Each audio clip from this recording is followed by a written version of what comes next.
ओम नमः शिवाय, जय महाकाल। आप सभी लोगों को फुलेरा दूज की बहुत बहुत बधाइयां। और इस फुलेरा दूज के दिन आपकी बड़ी से बड़ी कामनाएं पूरी हो, यही मैं महादेव जी से प्रार्थना करता हूं। देखिए, आप सभी को पता है कि 19 फरवरी 2026 के दिन पड़ रहा है फुलेरा दूज का महापर्व। और ये वो दिन होता है जिस दिन पहली बार भगवान शिव के ऊपर धतूरा समर्पित किया गया था। पूज्य गुरु जी ने इस दिन की महिमा बताते हुए कहा कि आपके पूरे साल की पूरी जिंदगी में जितना भी आपने दान पुण्य सत्कर्म किया है, उन सभी का फल निर्वर्त हो सकता है, यानी कि खत्म हो सकता है, या फिर अगले जन्म में आपको प्राप्त होगा। लेकिन आज के दिन किया गया जितना भी दान पुण्य सत्कर्म है, वो उस इंसान को जीते जी प्राप्त हो जाता है। उसकी मृत्यु से पहले उसका फल उसे निश्चित रूप से मिलता है। और ये फुलेरा दूज का वो दिन होता है जिस दिन किसी तरीके का अगर कोई अच्छा शुभ समय भी ना निकल रहा हो और आपको अगर कोई शुभ कार्य करना है, तो बिना किसी समय को देखे आज के दिन आप शुभ कार्य कर सकते हैं। पूज्य गुरु जी ने कहा, आज ही का वो दिन होता है जिस दिन आपको हल्दी की मात्र एक बिंदी अपने रुमाल में लगा करके जो व्यक्ति इस उपाय को कर लेता है, बड़े से बड़े कर्जों से उतर जाता है। उसके शारीरिक मानसिक कष्ट अगर होते हैं तो वो खत्म हो जाते हैं। किसी बीमारी से वो ग्रसित है या फिर कोई बड़ी से बड़ी कामना है जो पूरी नहीं हो रही है, तो उन सभी के उपाय फुलेरा दूज के दिन किए जाते हैं। पूज्य गुरु जी की कथा से सुन करके और समझ करके इस पूरे उपाय को बहुत आसान भाषा में आप सभी को बताऊंगा। परंतु उससे पहले आप सबसे बस एक छोटी सी प्रार्थना करना चाहूंगा कि जो भी शिव भक्त पहली बार आए हैं, चैनल को सब्सक्राइब जरूर से कीजिएगा और वीडियो को लाइक करके देव आदिदेव महादेव का कोई सा भी प्यारा नाम कमेंट बॉक्स में लिखना बिल्कुल भी मत भूलिएगा। इस पूरे वीडियो में हम 5 महा उपायों के बारे में बात करेंगे जो आपकी अलग अलग कामना पूर्ति के लिए सिद्ध होंगे। तो आपको ध्यान से सुनना है और समझने की कोशिश करना है। सबसे पहले बात करते हैं हमारे पहले वाले उपाय की। ये हल्दी की बिंदी वाला उपाय नहीं है, ये सबसे अचूक उपाय है, इसलिए मैं इसे पहले बताऊंगा, फिर बाद में हम लोग रुमाल पर हल्दी की बिंदी वाला उपाय देखेंगे। ठीक है, ये वाला जो उपाय है कि अगर आपके जीवन में किसी प्रकार के कोई कष्ट हैं, कोई दुख हैं जो खत्म होने का नाम नहीं ले रहे हैं, आपके दुख के आंसू सूखने का नाम नहीं ले रहे हैं, दुनिया वाले, घर वाले, मोहल्ले वाले आपको ताना मारते हैं कि आप अपने जीवन में कुछ नहीं कर सकते हो, तरक्की नहीं हो पा रही है आपकी, नौकरी के लिए जाते हो, नौकरी नहीं लगती है, व्यापार खोला वो ठप हो गया, आपके जीवन के दुख, आपके जीवन के कष्ट, एक खत्म होता है दूसरा आ जाता है, दूसरा खत्म होता है तीसरा आ जाता है। जब ये समस्याएं चल रही हो ना, तब ये वाला उपाय फुलेरा दूज के दिन किया जाता है। ना ही कोई दिन समय देखा जाता है, ना ही किसी भी तरीके की कोई और चीज देखी जाती है। केवल फुलेरा दूज के दिन सुबह से लेकर रात्रि तक किसी भी समय पर आप इस उपाय को कर सकते हैं। देखिए, इस वाले उपाय के लिए करना क्या है, आप लोगों को लेना होगा इस तरीके से स्टील का कलश। ध्यान रखना, भूल करके भी आपको इस वाले उपाय में तांबे का कलश काम में नहीं लेना है, स्टील का कलश आपको लेना है। ठीक है, इस स्टील के कलश के अंदर आपको सबसे पहले लेना होगा थोड़ा सा दूध। अब ये जो भी दूध है ना, ये होना चाहिए गाय का, और कैसा होना चाहिए, कच्चा दूध जिसे एक भी बार गर्म ना किया गया हो। इस चीज का ध्यान रखना। अगर आप पूरा भर सके तो पूरा भर लीजिएगा, अगर प्रचुर मात्रा में है तो नहीं है तो जितना दूध है वो लीजिएगा, बाकी अपने घर के जल से भर लीजिएगा। इसी के साथ में आपको सबसे विशेष चीज चाहिए, वो है शहद।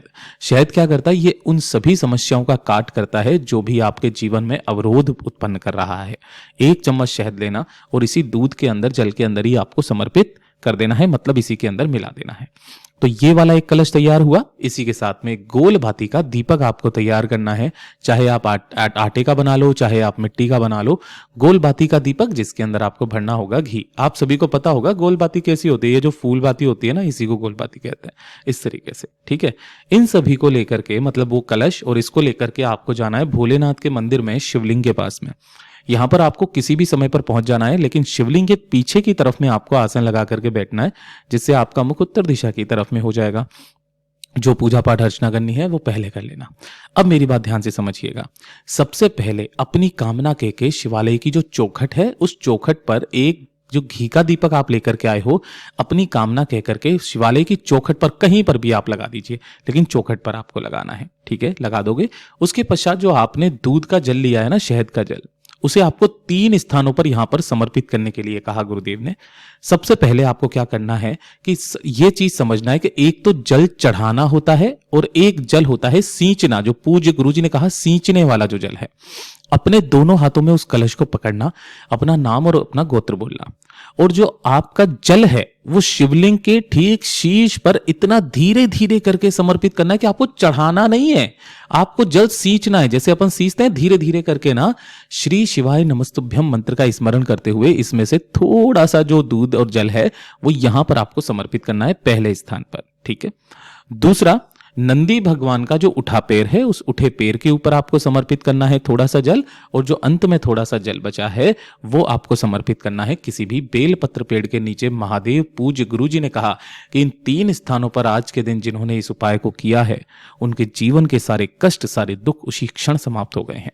पूज्य गुरु जी का बहुत अद्भुत और रोचक उपाय है, जरूर से कीजिएगा। और ये दूसरे नंबर का उपाय ये वो आ गया है जिसको आपको अपने रुमाल में हल्दी की बिंदी लगाने वाला उपाय करना है।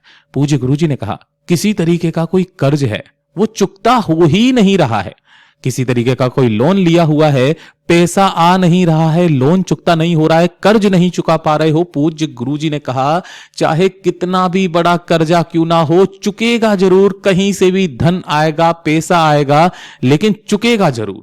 पूज्य गुरुजी का ये वाला उपाय सिर्फ और सिर्फ फुलेरा दूज के दिन किया जाता है। ध्यान से सुनेगा कैसे करना है। आपको लेना है मात्र एक धतूरा इस तरीके से, जो खंडित नहीं होना चाहिए, पूरा संपूर्ण यहां से तोड़ना है ना, ये पूरा का पूरा धतूरा हो गया।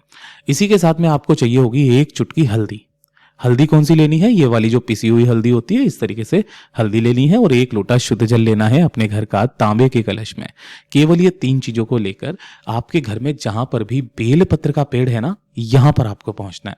आपको शिवालय जाने की जरूरत नहीं है, बेलपत्र पेड़ के नीचे ही आपको उपाय करना है। घर में किसी गमले में ही क्यों ना लगा हुआ रहे, आप वहां पर भी कर सकते हैं। घर में नहीं है, आसपास कहीं पर हो, शिवालय के आसपास आपको बेलपत्र का पेड़ मिल जाएगा, वहां चले जाना।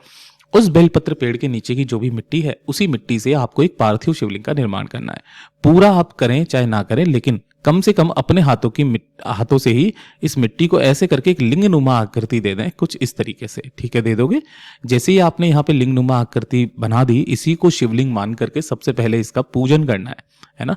जैसे भी आप अपनी पूजा की थाली से पूजन करते हो वैसे करना। एक गोलबाती का दीपक सम्मुख में लगाना है, जो भी आप चंदन वगैरह चढ़ाते हो लगा देना। ठीक है। पूजन करने के पश्चात अब आपने जो यहां पर एक धतूरा लिया है ना, इस धतूरे को पूरा का पूरा उस हल्दी के अंदर लपेट करके, यानी कि हल्दी इसके ऊपर अच्छे से लगा देनी है। अच्छे से हल्दी लगाना, इस तरीके से पूरा पीला पीला हो जाएगा।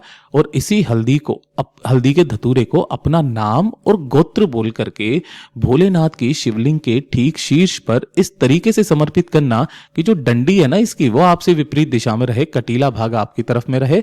आपने इसके ऊपर क्या लगाई हुई है? हल्दी लगाई हुई है। ठीक है। 2 मिनट वहां पर बैठ करके बाबा से निवेदन, कामना, विनती करना कि बाबा मेरे जीवन में धन को लेकर के समस्याएं हैं, कर्जे चुकता ही नहीं हो रहे हैं, सब कुछ करके देख लिया, कुछ भी जीवन में अच्छा नहीं चल रहा है, इसे सुधारिए। इतनी कामना करके जो 1 लोटा शुद्ध जल आपने लिया है, उस 1 लोटे शुद्ध जल को इसी धतूरे के ऊपर ऐसे धीरे धीरे करके समर्पित करना है कि जो शिवलिंग है, इस पार्थिव शिवलिंग का विसर्जन भी हो जाए। ठीक है। उसके पश्चात आपको ये धतूरा उठाना है और धतूरे के अंदर ये जो हल्दी लगी हुई है ना, इसमें से थोड़ी सी हल्दी निकाल करके और इसी हल्दी की मात्र 1 बिंदी अपने किसी भी रुमाल के ऊपर इस तरीके से लगा लेनी है। आपको शायद ये दिखाई नहीं दे रहा होगा, मैं यहां पर गोला गोला किए दे रहा हूं। यहां पर एक हल्दी की बिंदी लगा लेनी है। अब इस वाले रुमाल को लेना और आपके किसी भी जो से व्यापार स्थल है, कोई दुकान गल्ला है, या फिर वहां पर रख दीजिएगा। नहीं है, आप अपने पर्स में हमेशा इस रुमाल को अपने साथ में रखेगा। कहीं से भी धन आएगा, पैसा आएगा, चुकेगा जरूर। पूज्य गुरु जी का बहुत अद्भुत और रोचक उपाय है, जरूर से कीजिएगा। और अब बात करते हैं हमारे तीसरे वाले उपाय की, कि अगर आपके परिवार में किसी भी व्यक्ति को किसी भी तरीके का कोई चर्म रोग है, चर्म रोग या फिर हम लोग कह दें कि स्किन से संबंधित किसी भी तरीके की कोई प्रॉब्लम है, जैसे कि काले दाग धब्बे हो गए हैं, है ना, काले धब्बे दाग इस तरीके से हो गए हैं, या फिर आपकी स्किन जो है वो जल सी गई है ना, किसी भी तरीके की जलना वगैरह कुछ इस तरीके से हो जाती है ना, तो स्किन से संबंधित जितनी भी प्रॉब्लम्स हैं वो सारी की सारी प्रॉब्लम्स आज फुलेरा दूज के दिन समाप्त होती है। पूज्य गुरुजी ने इस वाले उपाय को बताते हुए कहा कि 1 धतूरा मात्र आपको लेना है। इसी के साथ में 1 लोटा शुद्ध जल अपने घर का लेना है तांबे के कलश में, और साथ ही साथ आपको सबसे महत्वपूर्ण चीज है वो है लाल चंदन। ठीक है ना। इस वाले उपाय में आपको लाल चंदन ही चाहिए, कोई दूसरा चंदन नहीं लेना है। अब ये जो लाल चंदन और धतूरा लिया है, इसको भी आपको इसी जल के कलश के अंदर ही डाल देना है। ठीक है, दोनों को डाल दोगे। इस जल को लेकर के भोलेनाथ के मंदिर में जाना है, शिवलिंग के पास में। यहां पहुंचकर शिवलिंग के पीछे की तरफ में आपको आसन लगा करके बैठना है, जिससे आपका मुख उत्तर दिशा की तरफ में हो जाएगा। दोनों हाथों में उस कलश को पकड़ना। सबसे पहले आपको अपना नाम बोलना है, फिर अपना गोत्र बोलना है। जिस तिथि को कर रहे हो उस तिथि को बोलकर अपनी कामना कह करके इस संपूर्ण जल को धतूरे के साथ ही, ध्यान रखना, शिवलिंग के ठीक ऊपर समर्पित कर देना। अब वो चाहे धतूरा शिवलिंग पर समर्पित हो, नीचे गिर जाए, कोई दिक्कत नहीं है, बस आपको समर्पित कर देना है। जो भी जल जलाधारी से बहकर नीचे की तरफ आएगा ना, उसी जल को आपको एकत्रित करना है, रोकना है जितना भी रोक सको। इसी जल को अपनी कामना कह करके यहां से घर लेकर के जाना। अपने शरीर पर से कपड़े हटा करके जिन स्थानों पर भी समस्या चल रही है उन स्थानों पर आपको इस जल को लगाना है। आधे घंटे तक इसे लगे रहने देना है। कितने घंटे तक? आधे घंटे तक लगे रहने देना। और उसके आधे घंटे के पश्चात आपको स्नान कर लेना है। उसके बाद में देखिएगा ज्यादा से ज्यादा 15 से 20 दिन आपकी वो समस्याएं धीरे धीरे करके समाप्त होना शुरू होगी। पूज्य गुरु जी का बहुत अद्भुत और अचूक उपाय है, जरूर कीजिएगा। अब बात करते हैं हमारे चौथे वाले उपाय की। ये उपाय तब किया जाता है कि जब आपके जीवन में कुछ ऐसी समस्याएं चल रही है कि आपका विवाह नहीं हो रहा है, विवाह में देरी हो रही है, या फिर शादी की बात होते होते बिगड़ जा रही हो, है ना। या फिर साथ ही साथ गुरुदेव ने कहा कि अगर आपको मनोवांछित वर या वधु की कामना से अगर कोई व्यक्ति या कोई लड़का या कोई लड़की करती है तो उसकी वो मनोकामना भी फुलेरा दूज के दिन पूरी होती है। और ये केवल वो उपाय है जिसके ऊपर मतलब इस दिन ही माता अशोक सुंदरी के ऊपर धतूरा चढ़ता है। बाकी कभी भी माता अशोक सुंदरी के ऊपर धतूरा नहीं चढ़ता है। करना क्या होगा, ध्यान से सुनना। आपने जो यहां पर लिए हैं वो लेना है 5 बेलपत्र, 5 ही लेने होंगे आपको शमी के पत्ते, और मात्र 1 लेना है आपको धतूरा, ठीक है। और 1 लोटा शुद्ध जल अपने घर का लेना है तांबे के कलश में। इन सभी को लेकर के भोलेनाथ के मंदिर में जाना है। शिवलिंग के पास में, शिवलिंग के पीछे की तरफ आसन लगा करके बैठना है। उत्तर दिशा की तरफ में मुख करके सबसे पहले 1 लोटा शुद्ध जल अपना नाम, गोत्र, तिथि और कामना कह करके समर्पित कर देना। जब ये संपूर्ण जल समर्पित हो जाएगा, अपने दाहिने हाथ के अंदर आपको उन सारी चीजों को रखना है जिसके अंदर आपने 5 बेलपत्र लिए हैं, 5 शमी पत्र और 1 धतूरा। अपनी कामना कह करके माता अशोक सुंदरी के स्थान पर, इस वाले स्थान पर आपको संपूर्ण चीजों को अपनी कामना कह करके, जो व्यक्ति आज के दिन आ जाता है, वैसे तो धतूरा कभी भी माता अशोक सुंदरी पर समर्पित नहीं होता है, केवल और केवल फुलेरा दूज का दिन ही एक ऐसा दिन होता है जिस दिन माता अशोक सुंदरी के ऊपर विवाह की कामना करके या मनोवांछित वर या वधु की कामना करके धतूरा चढ़ाया जाता है। और ज्यादा से ज्यादा 3 महीना आपकी वो जो समस्या है वो समाप्त हो जाती है। पूज्य गुरु जी का बहुत अद्भुत और अचूक उपाय है, जरूर कीजिएगा। और 5वें वाले उपाय के बारे में तो मैं आपको क्या ही कहूं। अगर आपने बोला कि धन कमाने के लिए आपने काफी सारी मेहनत कर ली, आपने सारे हाथ पैर मार लिए, लेकिन कहीं से भी धन नहीं आ रहा, पैसा नहीं आ रहा है, व्यापार दुकान के लिए भी आप बहुत ज्यादा मेहनत कर रहे हो लेकिन वो भी अच्छे से नहीं चल रही है, ग्राहक नहीं आ रहे हैं, फैक्ट्री नहीं लग रही है, माल नहीं बन रहा है, माल बन जा रहा है तो निकल नहीं रहा है। एक छोटा सा काम करना, कुछ सामान आपको चाहिए होंगे। आपको यहां पर जो चाहिए वो चाहिए होंगे 7 बेलपत्र जो कहीं से भी खंडित कटे फटे ना हो। 7 ही लेने होंगे आपको शमी के पत्ते, जिन्हें यहां से तोड़ोगे, ये जो पूरा गोले में बनाया है ये 1 शमी का पत्ता है। इसी के साथ में आपको चाहिए होंगे 7 कमल गट्टे, ठीक है। थोड़ा सा लेना होगा दूध, और दूध भी कैसा होना चाहिए, गाय का, और वो भी कैसा होना चाहिए, कच्चा दूध, ठीक है। और 7 ही चाहिए होंगे आपको अमर बेल के टुकड़े। कहीं पर भी पंसारी की दुकान पर आपको सूखे मिल जाए, सूखे ले लीजिएगा। 1 दीपक आपको तैयार कर लेना है, गोल बाती का घी का दीपक। और विसर्जन के लिए आपको 1 लोटा शुद्ध जल अपने घर का ले लेना है, ठीक है। और जो भी बेलपत्र का पेड़ चाहे आपके घर में ही क्यों ना लगा रहे, उसी बेलपत्र पेड़ के नीचे की मिट्टी से ही आपको वैसे ही पार्थिव शिवलिंग का निर्माण करना है। निर्माण करने के पश्चात 1 घी का दीपक जला करके सम्मुख में इसका आपको पूजन कर लेना है। पहले पूजन करना, जैसे ही आप शिवलिंग भी बनाते हो ना, तो इसके अंदर दूध, दही, घी, जल, इनका सींचन करने के बाद में शिवलिंग बनाया जाता है। अगर नहीं है तो आप पहले भी कर सकते हैं, बाद में भी कर सकते हैं, ठीक है। जैसे ही आप इसका पूजन कर दोगे, पूजन करने के पश्चात जो भी चीजें आपने ली है ना, सबसे पहले आपको 7 बेलपत्र भोलेनाथ की शिवलिंग के ठीक ऊपर समर्पित कर देने हैं अपनी कामना कह करके। फिर 7 शमी के पत्ते समर्पित कर देना है। उसके पश्चात 7 कमल गट्टे समर्पित कर देना है। और फिर जो आपने दूध लिया है, अपना नाम और गोत्र बोल करके दूध को समर्पित कर देना। जैसे ही ये संपूर्ण दूध भी समर्पित हो जाएगा, 2 से 5 मिनट वहां पर बैठे रहना, कामना करना।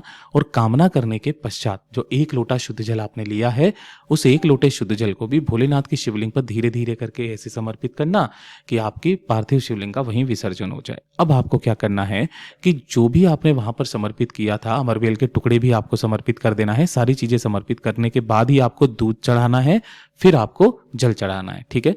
अब वहां से आपको मात्र 1 कमल गट्टा, ठीक है, और 1 जो आपने ली है अमरबेल का टुकड़ा, इन दोनों को लेकर के अपने साथ लेकर के आना, किसी भी एक लाल कपड़े के अंदर उसे बांध लेना और इस लाल कपड़े को अपने व्यापार स्थल पर अपने साथ अपने पास में रखें, अपने तिजोरी में रख दें, गले में रख दें।